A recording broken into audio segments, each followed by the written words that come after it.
Hi everyone! For today's assignment, I decided to use the 3 examples from section 7.3. So let's get into the first example. The first question reads, find the exact length of the unknown side of the triangle shown. Do not use a calculator. At the top, I wrote down important formulas that I wrote down the case that will go with this question.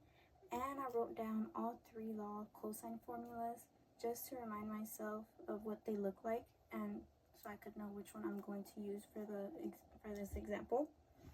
So when we're looking at this triangle, we can see that we were given a side, angle, and another side. The angle is in between the 2 sides, therefore we know that we're going to use case 3 because of the SAS identification. So furthermore, to solve for side A, which is the side that we're looking for, we can look at the triangle and know that we are giving angle A because the side and the angle measurement are always opposite of each other. So just to make it easier, we can put down like the letters for the triangle. Put A, B, C. So we know that we're looking for side A and that we are given angle A, which equals 60 degrees. Then we are also giving side B, which equals 5, and side C, which equals 8. By looking at our 3 givens and the side that we are actually trying to solve for, we can tell that we're going to use this first law of cosine. So you can rewrite it or whatever you need to. I'll just rewrite it so that it can be easier to see. So be a squared plus b squared plus c squared minus 2bc cosine a. And I commit these formulas to memory because if I know that I'm looking for specifically side A, I know that I'm going to need side B and C to find that. And I know that they're going to repeat and that we're going to use the angle A. So it will start with A, end with A, as well as it'll start with B, end with B, start with C, end with C. And in the middle, we're going to need the missing variables. Like, I like to think of it as A, B, C. So if I'm looking for A, I'm going to need B, C. Those are the ones that are missing. And if I'm looking for B, I'm going to need AC, and so on. So when we're actually starting to solve, we can start plugging in the numbers that we were given. So A squared is what we're looking for, so there's no number. Then we'll have 5 squared plus 8 squared minus 2, 5 times 8 times the cosine of A, which is 60 degrees. And we'll just continue to solve down since we aren't allowed to use a calculator. We know that 5 squared is 25 plus 8 squared, which is 64, minus 2. And we can multiply these 2 already, which 5 times 8 is 40. Multiply by cosine of 60. So then we can keep on solving. 25 plus 64 is 89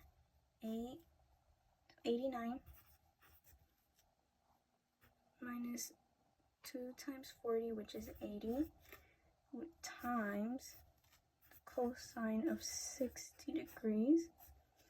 And from our previous lessons, we know that the cosine of 60 degrees is 1/2. So we can continue to simplify this.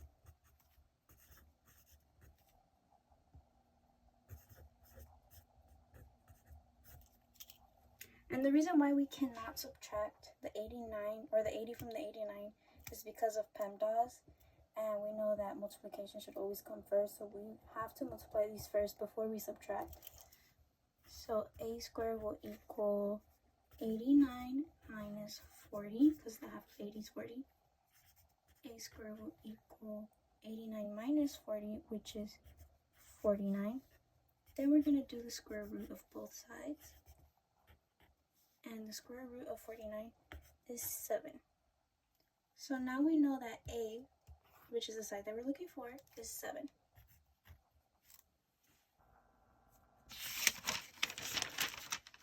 Okay, moving on to example 2, we can read that the question given was find the measure of theta in the triangle and do not use a calculator. So by looking at the triangle, we see that theta is an angle and that we are given the 3 sides of the triangle. In this case, we know that it's case number 4. That means that we were given the side, all 3 sides of the triangle. And since it's case number 4, we know we're going to need law of cosine to solve this problem. So to start this problem off, since the triangle is already named, we know that we can just write down the given just so it's easier to see. The given is side C, or let me start with A. The given is side A, which is 3.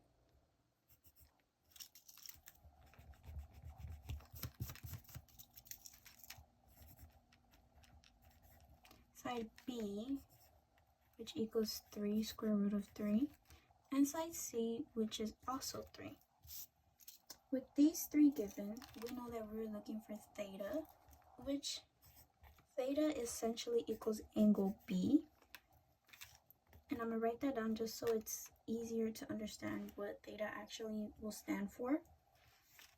So if we know that we're looking for angle B and that we are given all of our sides, we can come up here and see that the problem that would be easiest to use to solve for angle B will be the b squared one. Because as we're looking for at the b squared one, we can see that b squared equals all of this and cosine of b, which means that we can rearrange this problem so that it can equal to cosine of b instead of b squared, and we can solve for cosine of b. So as I write down this problem again,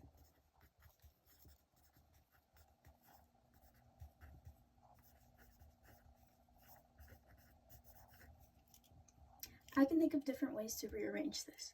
I can move this to this side, that to that side. It really doesn't matter. You're always going to get the same answer at the end of the day. But I like to keep all my things positive. So what I'm going to do is I'm going to move this negative or this minus to the left. So we're going to add 2ac cosine b to both sides.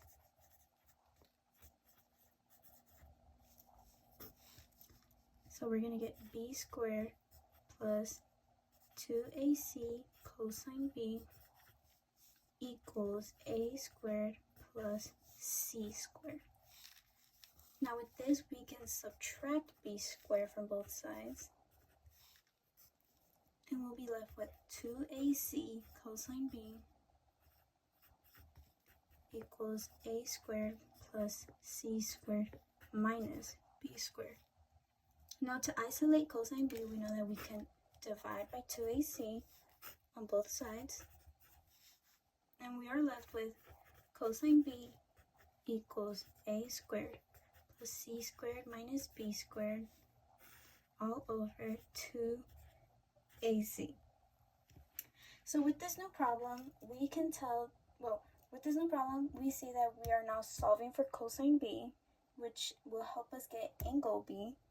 So now we can plug in our givens, which are, as we can see, is the ABC sides, which are all on the right side of the problem, making it easier for us to actually solve. So we see cosine b will equal a squared, which is 3, plus c squared, which is also 3, minus 3 square root of 3 squared, right? Now we're going to put all of this over 2a, which is 3, times c, which is also 3. So we can simplify this now. Our cosine b will equal 3 squared, which is 9, plus 3 squared again, which is still 9, minus 3 square root of 3. When we square this, we'll square both numbers. So 3 squared is 9, and the square root of 3 squared is just 3. So here we're going to get 9 times 3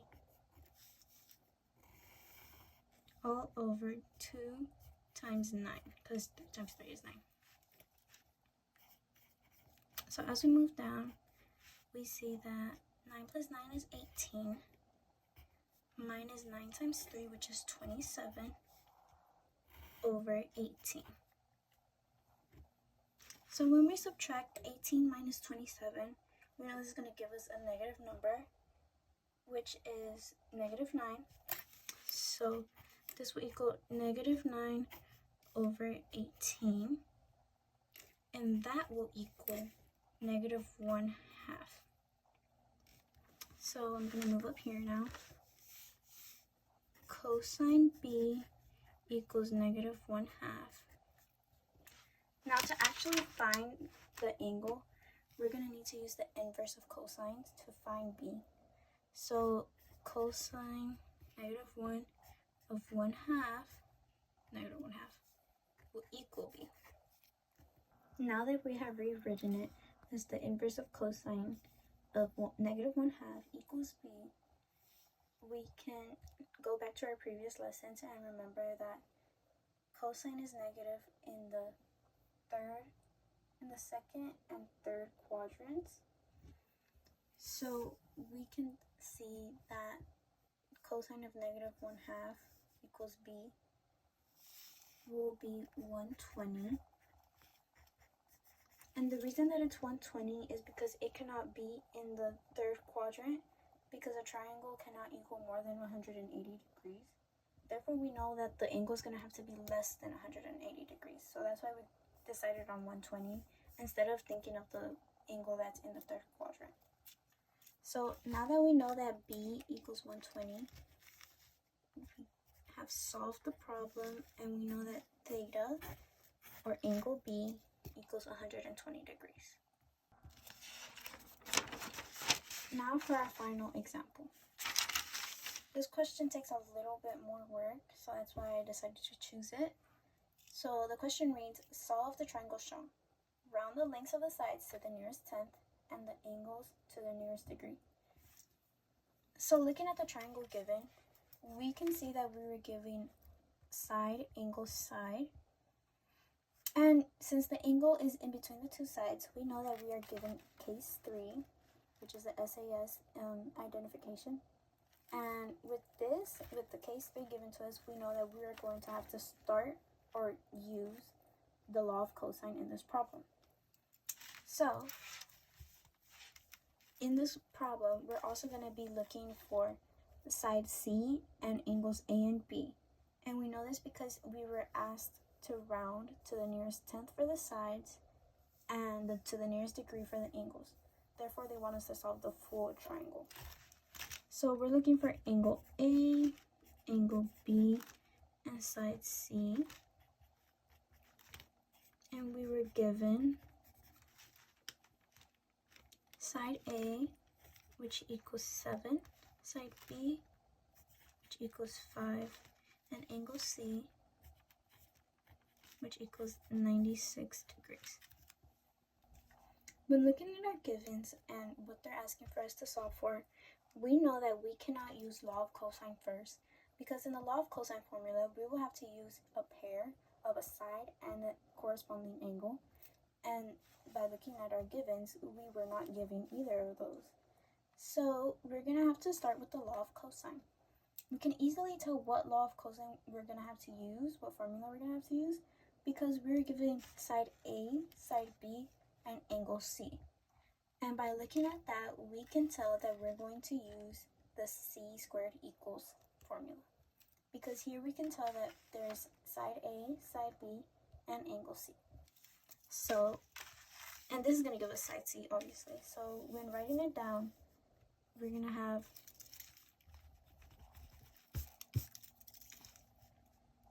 C squared equals A squared plus B squared minus 2AB cosine C. And now we just plug it in. C squared is what we're looking for.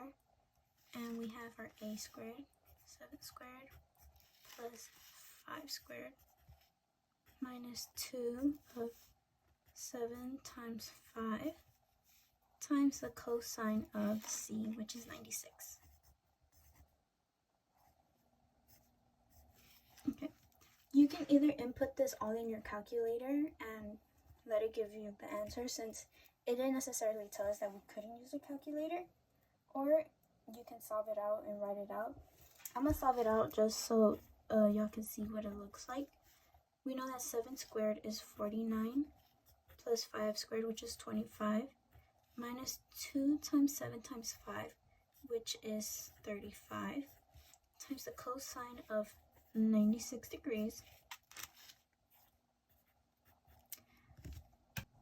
So as we move down, we can use the calculator to make this a bit easier on us. So 49 plus 25 equals 74. So 74 minus 2 times 35, which is 70, times the cosine of 96. So now we're going to input into our calculator 70 times the cosine of 96.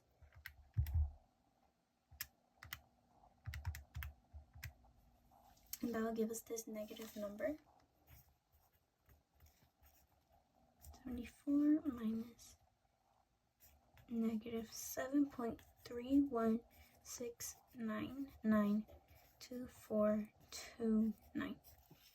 Now we're going to subtract 74 from the negative number given. And that's going to give us c squared equals positive 81.31699243. Now we're going to square root this to actually find c. So we can square root this and input that. So now the calculator has given us that c equals 9.01759349.4. But as we look at the problem above, we can see that whenever we're solving for a length, which is c, to round to the nearest tenth. So therefore, c is about 9.0.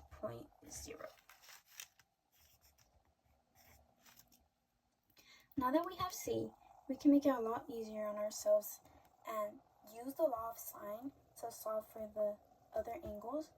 We could use the law of cosine, but it would be a lot more work because we would have to move these variables over, isolate cosine, and then solve for the inverse of cosine. So it's just easier to use the law of sine, and especially since we already have a pair. So we know that the law of sine is a over sine A equals b over the sine b, which equals the c over the sine of c. So we have c over the sine of c, but since we're solving for an angle, we're going to put sine on top to make it easier to solve.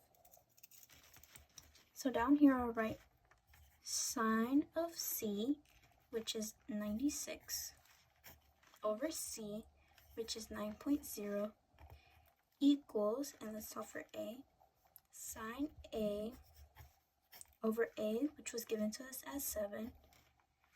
And to solve this, we're going to multiply this denominator out and multiply it to both sides to isolate sine of a. And with this number, we can just input it to the calculator. So we'll have 7 times the fraction sine 96 over 9.0. And it will give us this digit. So we get 0.77351703, and that equals sine A. So now what we're gonna do is get the inverse of this given of this number that we found. So when we get the inverse of sine of this number, it will give us angle A. So as I already inputted it in my calculator, we can see that the inverse of sine is A equals 50.67077419. And going back to what instructions we were given, we're supposed to round to the nearest degree. Therefore, A is about 51 degrees. Okay. Now with that, we get to use the information that we know that a triangle is made up of 180 degrees. So with those 180 degrees, we can subtract 96 degrees and the 51 degrees that we just found, and that will give us our third degree angle. So 180 minus 96 minus 51 is 33 degrees. So now we know that B is equal to 33 degrees. And these are our answers. I hope this helped y'all, and thank you.